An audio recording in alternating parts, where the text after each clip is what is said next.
रतनपुर की रहस्यमयी हवेली। रतनपुर गांव के बाहर एक पुरानी हवेली खंडहर बन चुकी थी।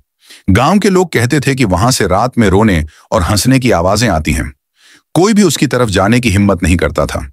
लेकिन रजिस्टर, जो रहस्यों की खोज के लिए जाना जाता था, उस हवेली की सच्चाई जानने निकला।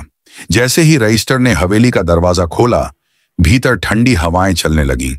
दीवारों पर परछाइयां उभर आईं और अचानक एक औरत की चीख गूंजी, क्यों आए हो? यह श्रापित जगह है। तहखाने में उसे एक पुराना संदूक मिला। जैसे ही उसने उसे छुआ, धुएं का गुब्बार उठा और उसमें से खून से लथपथ औरत की आत्मा प्रकट हुई। उसकी आंखें अंगारों की तरह जल रही थीं। वह गरजी, यह हवेली मेरा श्राप है। जिसने भी यहां खजाने के लिए कदम रखा, वह जिंदा वापस नहीं गया।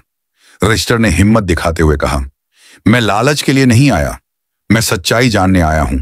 अगर तू सचमुच श्रापित आत्मा है तो बता, यह हवेली क्यों तुझसे जुड़ी है? आत्मा कुछ पल चुप रही, फिर बोली, मेरा खून धोखे से बहाया गया था। इस हवेली में विश्वासघात और हत्या की गूंज है। जब तक इसका सच उजागर नहीं होता, मैं और यह हवेली चैन से नहीं रह पाएंगे। रहस्य की शुरुआत रजिस्टर समझ गया कि यह हवेली सिर्फ डर नहीं, बल्कि एक गहरे रहस्य को छुपाए हुए है। उसने ठान लिया कि वह हवेली की सच्चाई उजागर करेगा, चाहे उसे जान भी क्यों ना देनी पड़े। क्या आप चाहेंगे कि मैं इस कहानी का पार्ट 2? लव तो कमेंट करें, लाइक करें और सब्सक्राइब करें।